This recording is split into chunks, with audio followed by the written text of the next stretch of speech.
चलो देखो बोर्ड पे। तो आज हम लोग पढ़ेंगे कहानी सीरीज। इससे पहले हम लोगों ने पढ़ा था कहानी।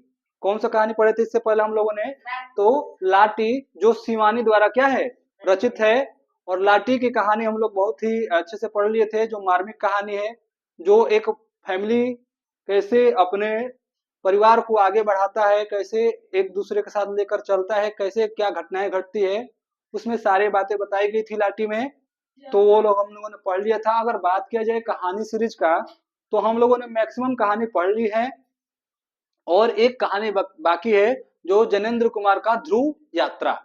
अगर इससे पहले की बात किया जाए तो हम लोगों ने पंचलाइट पढ़ लिया था, बहादुर पढ़ लिया था, फिर से लाठी पढ़ लिए हैं। ठीक है। भीष्म साहनी द्वारा रचित कौन सा था? खून का रिश्ता। खून का रिश्ता पढ़ लिए हैं। और पांचवा जो है हम लोग का शिव प्रसाद सिंह द्वारा रचित कहानी है कर्मनाशा की हार। क्या है? कर्म नाशा की हार। कर्मनाशा की हार। ठीक है। तो अगर बात किया जाए कहानी सीरीज पढ़ने का, तो कर्मनाशा की हार अगर पढ़ने से पहले, जैसे मूवी वगैरह हम लोग देखते हैं, तो मूवी देखते हैं तो डायरेक्ट मूवी नहीं देखते हैं। क्या करते हैं, उसमें कौन हीरो है, कौन हीरोइन है, कौन विलन है, कौन क्या है, उसके बारे में शुरू में लिखा रहता है। उसको क्या करते हैं, देखते हैं, ताकि चीजें समझ में आए और किसने बनाया है मेन। ठीक। तो अगर हम कहानी पढ़ रहे हैं तो डायरेक्ट कहानी पढ़ने लग जाए तो उसका कोई मतलब नहीं रह जाएगा, जब तक कि हम क्या कर ले, जो लिखा है इस कहानी को उसके बारे में, उसका जीवन परिचय न जान ले। तो कोई भी कहानी पढ़ना होगा तो सबसे पहले काम क्या होगा, जो लिखा है उनके बारे में एक बार अच्छे से जान ले, उसके बाद जो कहानी उसके बारे में उसको पढ़ें। तो अगर बात किया जाए कर्मनाशा की हार, तो कर्मनाशा की हार तो हम लोग पढ़ेंगे कहानी, लेकिन इससे पहले थोड़ा जो शिव प्रसाद सिंह है इनके बारे में जान लेते हैं कि क्या है ये, इनका जन्म, मृत्यु, इनकी रचनाएं, ताकि चीजें को आसानी से हम लोग क्या कर सके, समझ सके। तो अगर बात किया जाए कर्मनाशा की हार, तो लिखने वाले हैं शिव प्रसाद सिंह। तो अगर शिव प्रसाद सिंह का जीवन की परिचय की बात किया जाए, तो शिव प्रसाद सिंह का कोई भी व्यक्ति हो तो सबसे पहले उसका जन्म पूछा जाएगा। ठीक। तो अगर जन्म की बात किया जाए तो शिव प्रसाद सिंह का जन्म कब हुआ था, तो 19 अगस्त 1928 ईस्वी को शिव प्रसाद सिंह का क्या हुआ था, जन्म हुआ था। अब जन्म हुआ था तो कहीं ना कहीं जन्म स्थान भी होगा, हवा में तो कोई जन्म लेता नहीं है, कहीं ना कहीं जमीन पे जन्म होगा। तो सब उसके बाद दूसरा क्वेश्चन बनेगा, जन्म स्थान बता दीजिए। ठीक। तो जन्म स्थान अगर बात किया जाए तो जन्म स्थान क्या बताओगे? हाँ, तो जन्म इनका हुआ था जलालपुर गांव। कहाँ पे? जलालपुर गांव। अब ये पूछा जाए कि जलालपुर गांव कहाँ पे स्थित है, तो वाराणसी। कहाँ पे स्थित है? वाराणसी। अगर पूछा जाए वाराणसी कहाँ पे स्थित है, तो उत्तर प्रदेश। ठीक। ठीक है। तो जन्म स्थान पता चल गया कि वाराणसी, उत्तर प्रदेश, जलालपुर गांव में इनका जन्म स्थान था। अब जन्म के बाद आते हैं इनके पिताजी का नाम, क्योंकि अब उसके बाद पिता का नाम पूछा जाता है। तो अगर बात की जाए पिताजी का नाम, इनके शिव प्रसाद सिंह के पिताजी का नाम क्या था, तो शिव प्रसाद सिंह के पिता का नाम था चंद्रिका प्रसाद सिंह। क्या नाम था? चंद्रिका प्रसाद सिंह, इनके पिताजी का नाम। जब पिताजी का नाम बता दिए हुए, तब आगे पूछा जाएगा माता जी का नाम बताइए, कि माता का नाम क्या था। ठीक। तो माता के नाम पूछा जाएगा। ठीक वैसा ही है कि जैसे तुम लोग अपना इंट्रोडक्शन दोगे कि हम यहाँ के निवासी, हमारे पिताजी ये है, हमारे माता जी ये है, हमारे यहाँ के निवासी हैं, कहीं जाते हैं इंट्रोडक्शन, तो वैसे ही होता है जीवन परिचय भी, इसमें इंट्रोडक्शन ही चलता है, क्या पढ़े हो क्या नहीं पढ़े हो। ठीक। तो अगर बात कीजिए माता जी का नाम इनका, तो माता का नाम क्या था? कुमारी देवी। माता का नाम क्या था? हाँ, कुमारी देवी इनकी माता जी का नाम था। ठीक है। हाँ। अगर शिक्षा की बात किया जाए कि इन्होंने कहाँ से शिक्षा ग्रहण किया था, ठीक, क्योंकि जन्म लेने के बाद, माता जी पिताजी के जान लेने के बाद, तब शिक्षा की ही बात होती है कि कहाँ से तुम पढ़ाई किए हो, शुरुआती पढ़ाई कहाँ से हो, या हायर एजुकेशन कहाँ से किए हो। तो शिक्षा की अगर बात किया जाए तो वाराणसी। कहाँ पे? वाराणसी के उदय प्रताप कॉलेज से। ठीक। ये वहां से शिक्षा, इनको हायर एजुकेशन लिए थे। ठीक।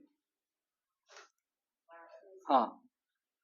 अब बात की जाए इनकी लेखन विधा, क्या पूछा जाएगा? लेखन विधा क्या है, इन्होंने क्या क्या लिखा है? तो इन्होंने क्या लिखा है? आलोचना लिखा है, आलोचना लिखा है, ठीक। आलोचना के बाद अगर बात की जाए तो शोध की लिखे हैं, शोध, फिर संपादन, ठीक है, शोध, संपादन, जीवनी, कहानी, फिर नाटक, कहानी के बाद क्या है? नाटक, उपन्यास, संस्कार, संस्मरण, ठीक है, उपन्यास इत्यादि, ये सब इन्होंने क्या क्या है? लिखा है। संस्मरण, कहानी, उपन्यास, नाटक, ठीक, सब लिखा है इन्होंने। अब इसके बाद अगर पूछा जाए कि इसके बाद क्या पूछा जाएगा, तो इसके बाद पूछा जाएगा कि आप बता दीजिए इनकी भाषा शैली, क्या पूछा जाएगा? हाँ, भाषा शैली क्या है? नहीं, ब्रज कहाँ से हो जाएगा? खड़ी बोली, शुद्ध परमार्जिक खड़ी बोली, क्योंकि ब्रज भाषा बोला जाता है मथुरा साइड में, और इनका जन्म कहाँ हुआ है? वाराणसी में। कहाँ से वो ब्रज आ जाएगा? ठीक है, तो चीजें संपन्न हुआ। अब सबसे लास्ट आता है इनकी मृत्यु, क्या आएगा? कि मृत्यु कब हो गया था, तो कब मृत्यु हुआ था? 28 1998 ईस्वी में इनकी क्या हो गई थी? मृत्यु हो गई थी। यहाँ तक चीजें क्लियर हुआ? कोई डाउट है? तो अगर एक बार देख लिया जाए तो जन्म की बात की जाए तो 19 अगस्त 1928 ईस्वी को, जन्म स्थान जलालपुर गांव, वाराणसी उत्तर प्रदेश। पिताजी का नाम था इनके चंद्रिका प्रसाद सिंह, माता का नाम है कुमारी देवी। शिक्षा हुआ था वाराणसी के उदय प्रताप कॉलेज से। लेखन विधा की बात की जाए तो इन्होंने आलोचना, निबंध, संपादन, जीवनी, उपन्यास वगैरह लिखा है। भाषा इनकी खड़ी बोली। मृत्यु की बात की जाए तो 28 सितंबर 1998 ईस्वी को इनकी मृत्यु हो गई थी। इतना जानने के बाद अब अगला क्वेश्चन बनता है कि अब इनकी क्या क्या रचनाएं हैं, ठीक है, क्योंकि रचनाएं में ही तुमको मिलेगा कर्मनाशा की हार, जो हमको पढ़ना है। क्या है? कहानी सीरीज में। तो यहाँ तक होगा, मिटा दे इसको। अब आगे हम लोग चलते हैं, इनकी रचनाएं को जानते हैं कि कौन कौन से इन्होंने रचनाएं किया है, क्योंकि रचना से ही क्वेश्चन तुम्हारे बोर्ड एग्जाम में पूछा जाता है। ये तो जीवन परिचय ऐसे बता दे रहे हैं ताकि तुमको चीजें आसानी से क्या हो, समझ में आ जाए, ठीक है। बर्थडे पार्टी में गए हो केक खाने के लिए, ठीक है, केक खा लिए, पता ही नहीं चला किसका लड़का है। नहीं, किसका बर्थडे, बर्थडे तो पता है कि किसका बर्थडे है, यही नहीं पता चला कि माता पिता कौन है। तो कोई पूछा कि किसके बर्थडे में गए थे, किसके घर पे गए थे, तो पता ही नहीं है लड़का का माँ बाप कौन है, बस गए थे, खा पी के आ गए, चले आए, खाए पिए पचाकर चले आए। तो ऐसा वाला हाल नहीं होना चाहिए, माता पिता को भी जानना क्या है, जरूरी है। तो ठीक वैसे ही है ये भी, कि खाली कर्मनाशा के हार पढ़ लिए और पूछ दिया शिव प्रसाद सिंह का कोई दूसरा रचना, तो मुंह बना लिए, क्योंकि ये तो पता ही नहीं है। तो कैसे पता होगा, जब पढ़ेंगे तब, ठीक है। अब आते हैं इनकी रचना पे, ठीक।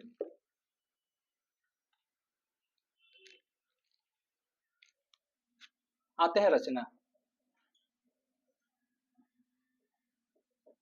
इनकी रचना की अगर बात की जाए कौन कौन सी रचना है जो पूछा जाता है, बहुत बार पूछा गया है।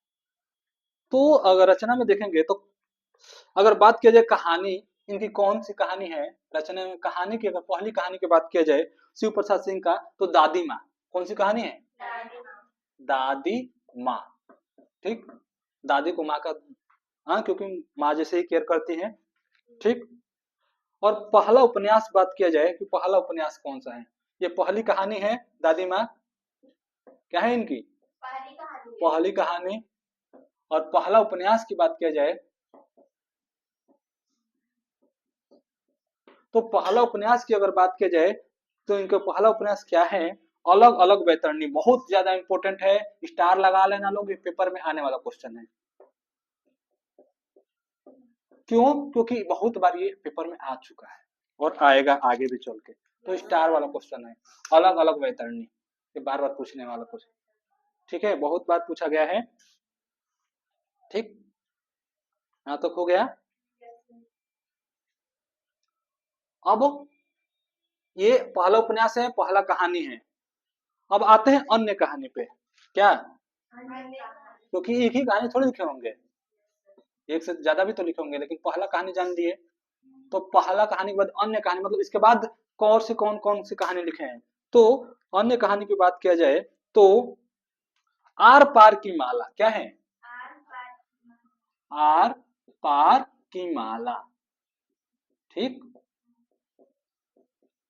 अगर उसके बाद आगे की बात की जाए आर पार की माला के बाद, तो आगे है कर्मनाशा की हार, जो हमारे बोर्ड एग्जाम में दिया है और यही हमको पढ़ना है, कर्मनाशा की हार। अब डायरेक्ट में पढ़ा देते तो समझ में नहीं आता, लेकिन यहाँ से क्लियर हो जाएगा चीजें। कर्मनाशा की हार, तो कर्मनाशा की हार स्टार वाला क्वेश्चन है, पेपर में आने वाला क्वेश्चन है और आएगा भी आएगा।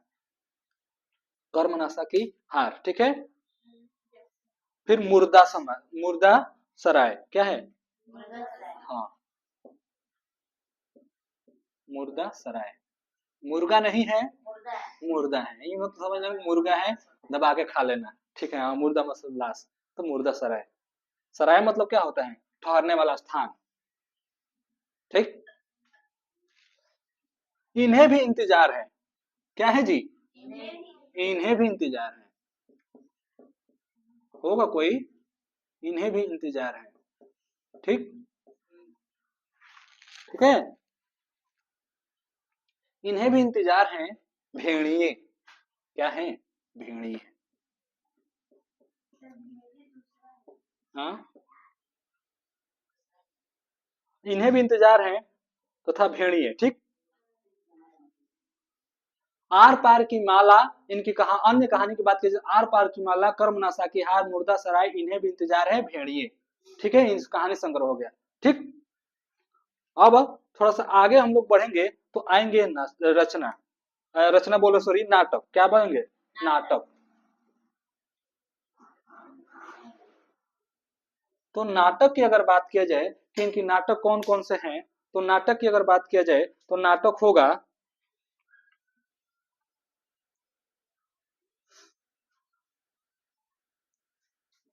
राग गुजरी। राग गुजरी एक है, और भी लिख लेना, एक राग गुजरी। राग गुजरी, राग गुजरी कहानी है इनकी एक, और लिख लेना ये सखा मृग भी लिख लेना। सखा मृग, सखा मृग, ये बुक में नहीं है लेकिन लिख लेना लोग। राग गुजरी, सखा मृग। ठीक। अब आते हैं नाटक पे। क्या आते हैं? नाटक। तो इनकी नाटक की अगर बात किया जाए तो इनके नाटक है घाटियां गूंजती है। क्या है? हाँ, घाटियां गूंजती है यानी आवाज करती है। ठीक है, घाटियां गूंजती है। और उसके बाद पहला नाटक है घाटियां गूंजती हैं। ठीक। विद्यापति, और क्या है? विद्यापति। ठीक है, ये इनके क्या है? नाटक है। ठीक। अब आते हैं उपन्यास। तो उपन्यास है, पहला उपन्यास था अलग अलग वैतरणी। उसके बाद अगर उपन्यास की बात किया जाए तो उपन्यास है इनके औरत। अगला क्या है? औरत। औरत के बाद अगर बात किया जाए तो कौन सा उपन्यास होगा इनका? सैलूस। क्या होगा? सैलूस। सैलूस, हाँ उपन्यास में। अरे एक ही पहला उपन्यास है अलग अलग वैतरणी, उसके बाद दूसरा उपन्यास औरत, सैलूस। ठीक है। फिर नीला चांद इंपॉर्टेंट है, स्टार वाला पेपर में आने वाला क्वेश्चन है, नीला चांद को स्टार बना लेना। नीला चांद को चांद का ग्रहण लगाकर स्टार बना लेना। ठीक। नीला चांद। हाँ। हाँ, गली आगे मूर्ति है, ये सुपर डुपर क्वेश्चन है। गली आगे मूर्ति है, यह बहुत बार पूछा जाने वाला क्वेश्चन है। गली आगे मूर्ति है। तो ये जो जो स्टार बना रहे हैं वो अच्छे से पढ़ लेना, डायरेक्ट एग्जाम में तुम्हारा यहीं से फंस जाएगा, मैक्सिमम चांस है कि फंस जाएगा। अलग अलग वैतरणी, नीला चांद, गली आगे मूर्ति है, ढेर बहुत बार पूछा गया है। घंटियां गुजती हैं, ये भी स्टार कर लेना। यहाँ तक चीजें क्लियर हुआ?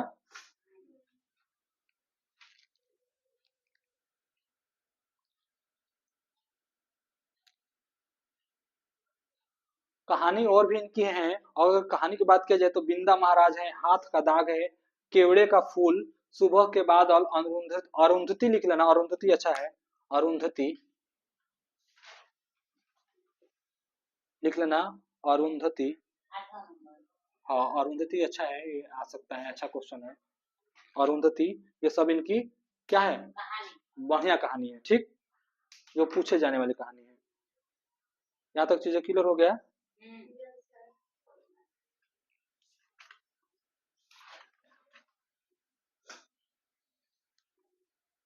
अब अगर बात किया जाए इनकी जीवनी, क्या बात किया जाए, जीवनी क्या है,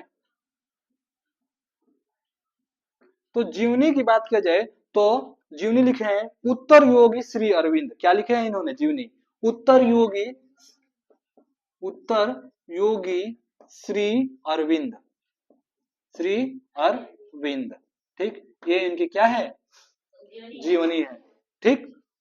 अगर बात किया जाए संपादन, इन्होंने क्या संपादन किया है, संपादन कौन सी चीज का संपादन किया है, तो इन्होंने संपादन किया है शांति निकेतन से शिवालिक तक। स्टार वाला क्वेश्चन है, शांति निकेतन से, शांति निकेतन से शिवालिक तक, ठीक। यहां तक चीजें क्लियर हुआ।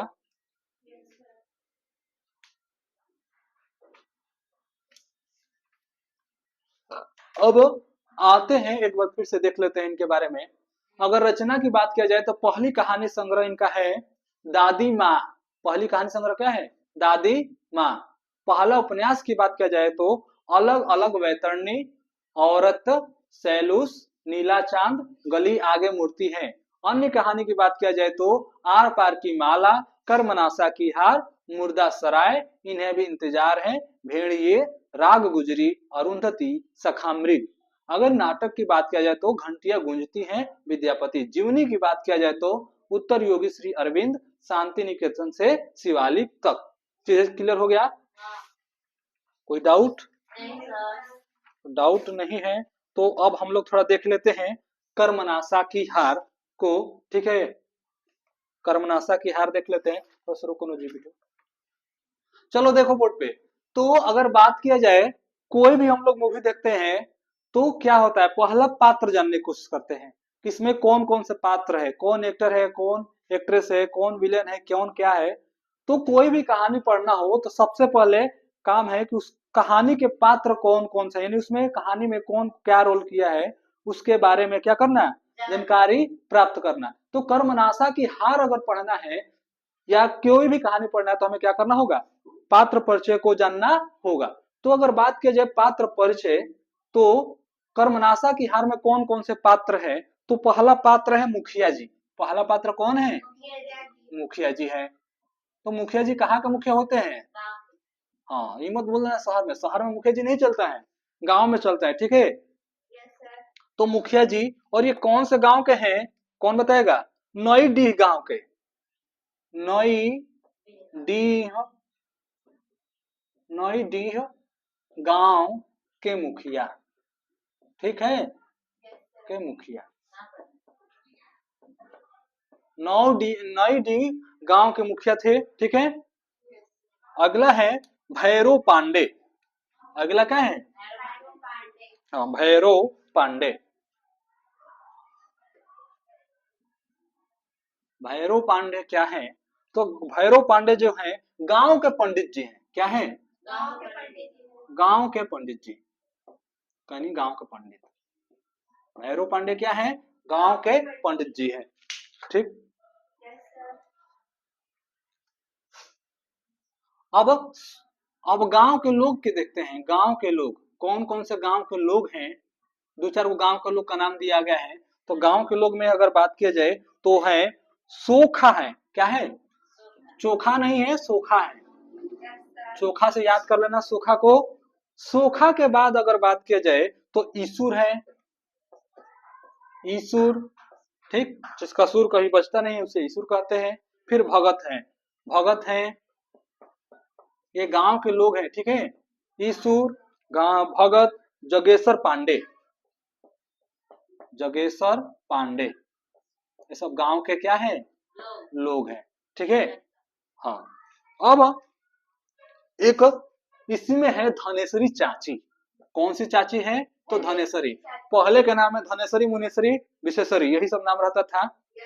और आज के नाम पर रख दिया जाए फूलमती, चायपत्ती, तो लड़ाई हो जाएगा कि फूलमती रखे हैं, धानुमती रखे हैं, चायपत्ती रखे हैं। तो पहले के नाम ऐसे होते थे, तो इसमें कुछ कर नहीं सकते हैं। गांव में एक चाची थी और उस चाची का नाम था धनेश्वरी, धनेश्वरा चाची। धनेश्वरी होना चाहिए, धनेश्वरी होना चाहिए, लेकिन धनेश्वरा लिखा गया है, ठीक है। धनेश्वरी चाची, इनका वर्जन ही चेंज कर दिया जा रहा है, ठीक। हाँ, धनेश्वरी कर दो, मुझे लग रहा है धनेश्वरी होना चाहिए, ठीक है। अब अगला है कुलदीप। अगला कौन है, कुलदीप जी है। अब देखो कुलदीप क्या है।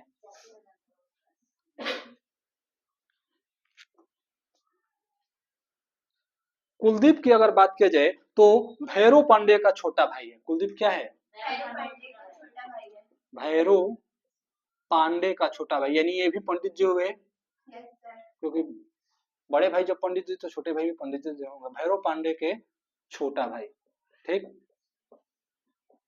ये पात्र है कौन से, कर्मनाशा की हार के, ठीक। अगला है फूलमत। अगला क्या है, फूलमत।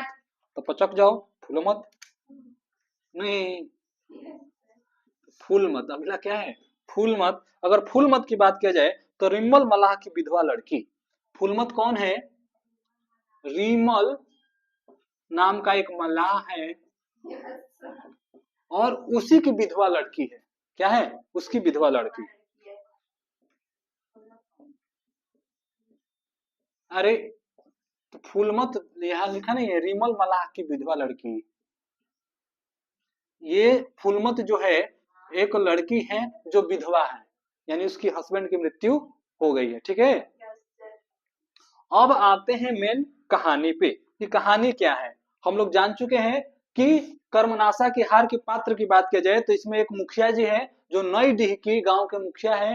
भैरव पांडे हैं जो गांव के पंडित हैं। गांव के लोग हैं सिख, सोखा, ईसूर, भगत, जगेश्वर पांडे, धनेश्वरी चाची। कुलदीप है जो भैरव पांडे के छोटा भाई है और फूलमत है जो रिमल मलाह की विधवा लड़की है, ठीक है। अब आते हैं कहानी पे। अब ये कर्मनाशा की बात किया जाए तो कर्मनाशा क्या है, कौन बताएगा। तो कर्मनाशा जो है, कर्मनाशा है जो एक नदी है। क्या है, नदी जो उग्र रूप ले लेती। उग्र मतलब बहुत तेज, उसमें बाढ़ वाला हालात हो जाता है, उसी कहानी है, ठीक है। तो पहला ये क्लियर हो गया, कर्मनाशा क्या है कि एक नदी है। तो अब देखते हैं इसके सारांश को समझते हुए। तो कर्मनाशा एक नदी का नाम है। कर्मनाशा क्या है, एक नदी का नाम है जिसके किनारे नयाडीह नामक एक गांव बसा है। और कर्मनाशा नदी के किनारे एक नयाडीह गांव क्या हुआ है, बसा हुआ है, ठीक है। उस गांव में भैरव पांडे नामक एक व्यक्ति है और इस गांव में यही भैरव पांडे नामक क्या है, एक व्यक्ति है जो पैरों से अपाहिज है। क्या है, पैरों से अपाहिज मतलब कि विकलांग है, ठीक है। भैरव पांडे के माता पिता की मृत्यु हो चुकी है। जो भैरव पांडे इस गांव का है, गांव के पंडित, उनकी माता पिता की क्या हो चुकी है, मृत्यु हो चुकी है। माता पिता की मृत्यु के बाद उन्होंने अपने 2 वर्षीय छोटे भाई कुलदीप का पालन पोषण पुत्र की तरह किया। यानी जब माता पिता की मृत्यु हो गई भैरव पांडे के, तो इनका एक छोटा भाई था कुलदीप, ठीक है। उसकी पालन पोषण जैसे एक बच्चे का किया जाता है, जैसे एक माँ बाप अपने बच्चे को करते हैं, वैसा ही पालन पोषण भैरव पांडे ने कुलदीप का किया था, ठीक है। ठीक। अब वह 16 वर्ष का नवयुवक हो चुका है, यानी 2 साल की उम्र में इसके जब कुलदीप था तो इसके माता पिता की मृत्यु हो गई और उसका पालन पोषण एक बच्चे के रूप में किया है। अब कुलदीप की उम्र कितना साल का हो गया है, 16 साल का हो चुका है, ठीक है। भैरव पांडे की पुश्तैनी मकान के समीप ही मलाह का एक परिवार रहता है।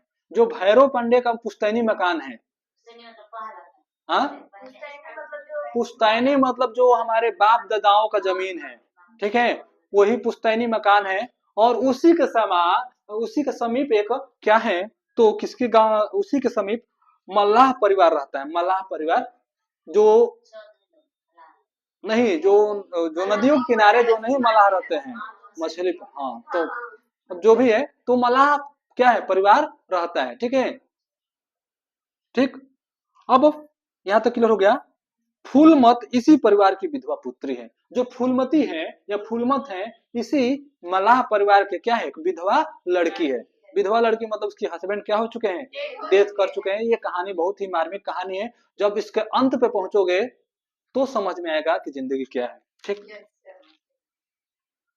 हाँ, तो एक दिन फूलमती भैरव पांडे की यहाँ बाल्टी मांगने आई। एक दिन क्या हुआ कि फूलमती भैरव पांडे की यहाँ पे क्या मांगने आई थी, बाल्टी मांगने आई थी, ठीक है। बाल्टी देते समय कुलदीप फूलमत से टकरा गया।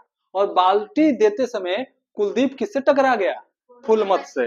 तो पहले के जमाने में, आज तो हट गया है, नहीं तो पहले के जमाने में छुआछूत बहुत चलता था कि कोई छोटा कास्ट किसी से अगर बड़े से टच हो जाए तो लोग उसको क्या मानते थे, अछूत मानते थे। लेकिन अब थोड़ा कम हो चुका है ये सब, या लगभग ये है तो खत्म, बहुत मतलब रेयर केस में कहीं कहीं पे है। हाँ, तो कम हो चुका है। तो पहले ये सब था, ठीक है। तो टकरा गया। फूलमत शक पहले से शक पकाती है। पहले फूलमत डर जाती है। क्यों, क्योंकि अब ये क्या हो गई, इससे गलती से क्या हो गया था, बाल्टी मांगते टाइम उससे टकरा गई थी। तो क्या हो गई, शक पका गई। शक पका जाने मतलब डरा जाना कि अब हमको क्या होगा, मारेंगे पीटेंगे। एक तो विधवा, ऊपर से मलाह, हाँ वो पंडित, तो दिक्कत हो जाएगी। तो इस वजह से शक पका गई, डरा गई, ठीक। फिर मुस्कुरा देती हैं। फिर क्या कर देती हैं, मुस्कुरा देती है। जब देखती है कोई रिएक्शन नहीं होता है, कोई नहीं मार पीट रहा है, तो धीरे से मुस्कुरा देती है, ठीक है, मुस्कुरा देती हैं। कुलदीप भी उसकी ओर मुग्ध दृष्टि से देखता है। कुलदीप जो है वो भी मुक्त दृष्टि से, मतलब कि प्रेम भरी स्नेह भरी निगाहों से उसको क्या करता है, देखता है, ठीक है। भैरव पांडे यह सब देख लेते हैं। हाँ, आंख मिला रहे हो, सोच रहे हो कि बच जाओगे, घर वाले तुम्हारे पीछे पड़े रहते हैं। जैसे दिख गए वैसे धूम धड़ाका ऑर्केस्ट्रा बजा देंगे। हाँ, आओ ना ताओ पूरा बढ़िया से धुलाई कर देंगे। हाँ, खून का रिश्ता है वैसा। तो भैरव पांडे सब कुछ देख रहे हैं कि उनका भाई कुलदीप जो है, जो रिमल मलाह की विधवा लड़की फूलमत से टकरा जाने के बाद क्या कर रहा है, वो भी हंस रहा है, रही है, और ये भी देख के उसको हंस रहा है। तो इनको पसंद नहीं आए, कौन, भैरव पांडव को ये चीज, ठीक है। और कुलदीप को बिना क्रियाकलापों पर ही दृष्टि रखने लगते हैं। अब कुलदीप को पता नहीं है कि उनके भैया जो उनके नजर रखे हुए हैं, लेकिन सब कुछ देख रहे हैं कि कर क्या रहा है ये लड़का, ठीक है, क्योंकि 2 साल से की उम्र में इनको पाल पोस कर क्या किए थे, बड़े किए थे, ठीक। यहाँ तक चीजें समझ में आ रहा है।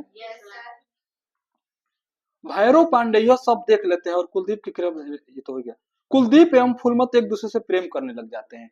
कुछ समय बाद, जब एक बार टकराव हो गया, कहीं टकराव के बाद युद्ध नहीं हुआ, तो बार बार टकराव होगा, ठीक है। और घर के पास ही है, तो दोनों लोग मिल जा रहे हैं फट से। खूब टकरा रहे हैं, तो टकरा रहे हैं, तो ये सब देख रहे हैं, कौन, भैरव पांडे। मैंने कहा ठीक है, टकरा लो, हिसाब किताब बाद में होगा, है? तो कुलदीप के क्रियाकलाप पर नजर रखे हुए हैं, और ये दोनों एक दूसरे से प्रेम करने लगते हैं, कौन, फूलमती और कुलदीप। अब फूलमती को ये पता होना चाहिए कि ये विधवा औरत है, ऊपर से एक मल्लाह है। नहीं, कुलदीप को पता होना चाहिए ना, भैरव को तो सब पता ही है, तो कुलदीप को भी पता होना चाहिए कि क्या है, एक विधवा है और एक मल्लाह है, तो दोनों तरह से नुकसान हो रहा है, ठीक है। वे दोनों एक दिन चांदनी रात में कर्मनाशा के तट पर छुपकर मिलने गए। अब बहुत ज्यादा उनका प्रेम परवान चढ़ गया, अब आउट ऑफ कंट्रोल हो गया है, ठीक। मन कर रहा है मिलने को, तो क्या करेंगे लोग। एक तो विधवा औरत लाजे लिहाजे नहीं जाएगी डर से, लेकिन जब फोर्स किया जाए कि नहीं आइए आइए आपका स्वागत है, तो बुलाती है, मगर जाने का नहीं। तो जय गए तो बढ़िया हाथ से, लेकिन आएंगे तो 6 इंच छोटे हो जाएंगे, या फिर हाथ पैर नहीं रहेगा, या फिर हो सकता है कि दोनों साथ में आए, और किस हालात में भगवान जाने। तो कोई बुलाए तो कभी भी किसी कीमत पे नहीं जाना चाहिए, नहीं तो जाओगे हंसते हंसते, आओगे कैसे ये भगवान जाने, कोई नहीं जानता, ठीक है। तो ये चांदनी रात में कर्मनासा नदी के तट पे मिलने के लिए क्या करते हैं, स्थान तय करते हैं कि आज हम लोग मिलेंगे कहाँ पे, कर्मनासा नदी के किनारे पे चांदनी रात में। जब चांदनी रात उसी रात को कहते हैं जब क्या हो, सब कुछ शांत दिख रहा हो, तारे टिमटिमा रहे हैं, हाँ चांद क्या हो रहा है एकदम आकाश में प्रकाश फैला रहा है और सारा का सारा प्रकाश पड़ रहा है पानी पे, तट पे मस्ती में देखे जा रहे हैं। उसी दिन सोचा कि आज मिल ही लेते हैं, ठीक। तो बुला लेते हैं, छुप कर मिलने का प्लान बनाते हैं, क्योंकि दिखा कर मिलेंगे तो बढ़िया से इलाज हो जाएगा। तो छुप कर मिलने का प्लान बनाते हैं, ठीक। भैरव पांडे संयोगवश उन दोनों को देख लेता है, और भैरव पांडे तो नजर लगाए हुए हैं अपने भाई जी कुलदीप जी पे कि क्या उत्पाद मचा रहे हैं। तो भैरव पांडे इन सबको क्या कर लेता है, देख लेता है। यह देख कर वो अत्यधिक क्रोधित होते हैं, यानी बहुत तेज गुस्सा करते हैं कुलदीप पे कि ये सब क्या कर रहा है, ठीक। और दोनों को डांटते हैं।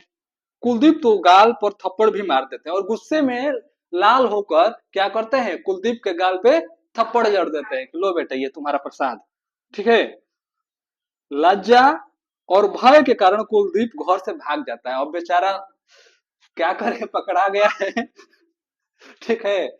और कहाँ पकड़ा है, कर्मनसा नदी के तट पे पकड़ाया है, और बड़े भाई ही पकड़ लिए है, तो क्या करेगा, लज और शर्म से वो घर छोड़कर क्या कर देता है, भाग जाता है। कुछ महीने बाद कर्मनासा नदी में बाढ़ आ गई। कुछ ही महीने बाद जब घर से भाग गया तो कर्मनासा नदी में क्या गया, बाढ़ आ गया। गांव वालों ने यह अंधविश्वास प्रचलित है कि कर्मनासा में जब बाढ़ आती है तो मानव बलि अवश्य लेती है। और गांव वालों में पहले से गांव में अंधविश्वास बहुत ज्यादा होता है कि वहां पे चले गए उस कोठ के पास तो चुड़ैल है, भले कोठ हवा से चर चर के आवाज कर रहा है तो बोलेंगे चुड़ैल की पायल बाज रही छन छन छन छन है। अब डर के मारे कोई जाएगा नहीं वहां पे, क्योंकि ये भ्रम में लोग डाल देते हैं कि यहाँ पे मत जाना, चुड़ैल रहती है 6 बजे बाद आ जाती है, 12 बजे तक रहेगी, 4 बजे तक रहेगी, डरे ही कोई नहीं जाएगा उस एरिया में, और चुड़ैल भले हो या ना हो। तो गांव वालों में एक अंधविश्वास था कि जब कर्मनासा नदी में बाढ़ आती है तो वो हमेशा किसी न किसी का क्या मांगता है, एक बलि मांगता है, यानी किसी को जान देना ही पड़ता है। और ये बेचारे गायब हैं, ठीक। फूलमती विधवा है, फूलमती क्या है, विधवा है, किंतु वह कुलदीप के बच्चे को जन्म दे चुकी है। अब कहानी बहुत लंबा हो चुका है, आउट ऑफ सिलेबस वाला कोर्स हो गया है कि फूलमत क्या हो चुकी है, विधवा है, लेकिन प्रेम में पड़कर क्या हो चुकी है, कुलदीप की बच्चे की मां बन चुकी है और जन्म दे चुकी है पुत्र को। इस सूचना को प्राप्त करते ही सारे ग्रामीण कर्मनाशा की बाढ़ का कारण फूलमत को समझने लगते हैं, और उसका रीजन क्या निकलता है कि जो ये विधवा है इसने गलत काम किया है, इसी वजह से ये इस नदी में क्या आया है, बाढ़ आया है, ठीक। देखो कहां से कहां जोड़ा जा रहा है, अंधविश्वास ही है कि उससे इसका कोई कनेक्शन नहीं है। अब किसी का बच्चा हो रहा है तो इसमें नदी कहां से वो आ गई, लेकिन लोगों में अंधविश्वास इतना फैला दिया गया है कि बोल रहे हैं कि इसका जो बच्चा हुआ है ये कर्मनाशा नदी का क्या है, कारण हुआ है, क्योंकि कर्मनाशा ही इसी वजह से उग्र रूप ले रही है, ठीक। ठीक है। इससे सूचना प्राप्त करते ही सारे ग्रामीण बाढ़ के कारण फूलों तो सुन लेते हैं और निर्णय लेते हैं कि उसके बच्चे सहित उसे कर्मनाशा नदी में फेंक दिया जाए। और क्या निर्णय लेते हैं कि इस विधवा औरत जो है फूलमती को, उसको और उसके बच्चे को उसी नदी में, कर्मनाशा नदी में, जिस नदी में बाढ़ आया है, जिस नदी के किनारे ये लोग मिलने गए थे, वहीं उसी नदी में उसको क्या कर दिया जाए, फेंक दिया जाएगा, ठीक। उसके बच्चे से फेंक दिया जाए। फूलमत अपने बच्चे की छाती से चिपकाए भयभीत खड़ी। अब जिस माँ का बच्चे को उसके सामने मारा जाए, उस माँ की हालत बहुत खराब हो जाएगी, बहुत दयनीय हो जाएगी, असहाय पीड़ा होगी, बर्दाश्त के बाहर चला जाएगा। तो उस अपने बच्चे को जो फूलमती है अपने सीने से, अपने छाती से लगाकर क्या कर लेती है, पकड़े रहती है कि अब तो मेरा बच्चा है और हम दोनों लोग मरेंगे। उसी समय भैरव पांडे आए, संयोगवश भैरव पांडे वापस आ गए, ठीक। एन वक्त पे हीरो एंट्री मारता है, जब एक्ट्रेस को लगा कि अब मरने वाली है तब तक हीरो आ जाएगा बचाने के लिए। तो सेम वही कहानी है, कुलदीप गायब हो गए थे, लेकिन जैसे लगा कि अब इनकी पत्नी और इनके बच्चे को मारने की बारी आ रही है तो फट से ये पहुंच गए बचाने के लिए। उसी समय भैरव पांडे आए, वे इस क्रूरता को रोकना चाहते हैं, ये जो ये गलत चीजें हो रहा है इसको क्या करना चाहते थे, रोकना चाहते थे। किंतु सामाजिक प्रतिष्ठा के नष्ट होने के भय से वो सत्य प्रकट करने से कतराते थे। अब सत्य प्रकट करने से क्या कर रहे हैं, कतरा रहे हैं और बता नहीं रहे कि मेरा बच्चा है। गांव वाले समझ रहे हैं अंधविश्वास से, ठीक, लोक लाज से बता ही नहीं रहे हैं। अंत में भैरव पांडे बच्चे को गोद में लेकर निर्भीक स्वर में कहते हैं कि फूलमत उनके छोटे भाई की पत्नी है। अब भैरव पांडे हिम्मत जुटाए, क्या किए, भैरव पांडे से जब नहीं रहा गया कि हमारे छोटे भाई के जो बच्चा है उसको क्या किया जा रहा है, नदी में फेंका जा रहा है, मार डाला जा रहा है, तो निर्भीक मतलब बिना डरे हुए बोले कि ये जो बच्चा है मेरे छोटे भाई का क्या है, बच्चा है, ठीक है। कि कहते हैं कि फूलमत उनकी छोटी भाई की पत्नी, और फूलमती जो है वो उनके छोटे भाई कुलदीप की क्या है, पत्नी है, ठीक, उनकी बहू है। और ये बोलते हैं कि उनकी क्या है, बहू है, ठीक। और उसका बच्चा उनके छोटे भाई का पुत्र है, और जो उनका बच्चा है छोटा सा वो उनके छोटे भाई का क्या है, पुत्र है, ठीक है। गांव का मुखिया कहता है कि पाप दंड तो भोगना ही पड़ेगा। गांव के जो मुखिया जी हैं, नई डी गांव के मुखिया जी बोलते हैं कि भाई तुमने पाप तो किया है। क्या पाप किया है, एक तो इंटरकास्ट मैरिज कर लिए हो, इंटरकास्ट मतलब कि अदर कास्ट में शादी की हो, दूसरा ये कि लड़की विधवा है और तुमने विधवा से शादी किया है, इसके वजह से पूरा हमारा गांव में क्या हो गया है, बाढ़ आ गया है, क्या आ गया है, बाढ़ आ गया है, पानी आ गया है। अब तुमको इसे दंड क्या करना होगा, भुगतना ही पड़ेगा। इस पर भैरव पांडे कठोर स्वर में कहते हैं कि यदि वे यहाँ एकत्रित सभी के पापों को गिनाने लगे तो यहाँ खड़े सभी लोगों को कर्मनाशा की धारा में बह जाना पड़ेगा। भीड़ में सन्नाटा छा गया, नदी की बाढ़ उतर गई। अब देखो क्या बोला जा रहा है कि जो लोग एक दूसरे पर उंगली उठाते हैं गांव में, मैक्सिमम ये गांव में देखना एक जगह, एक मैक्सिमम ये गांव में ऐसा होता है कि एक लोग एक दूसरे पर उंगली उठाएगा लेकिन अपना नहीं देखेगा कि हम कितना सही किए हैं, ठीक है।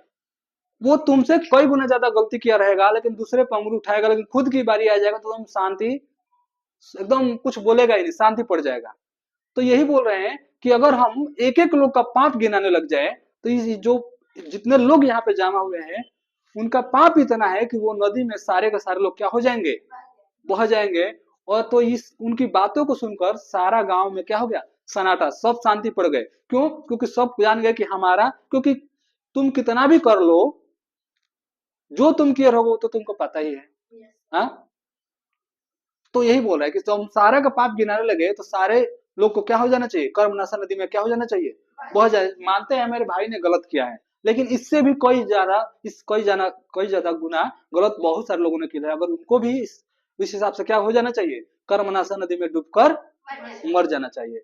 और इसके बाद कर्मनाशा नदी का पानी क्या होता है, उतर जाता है। और यहीं पे क्या हो जाती है, ये कर्मनाशा की हार कहानी क्या हो जाती है, खत्म हो जाती है, ठीक।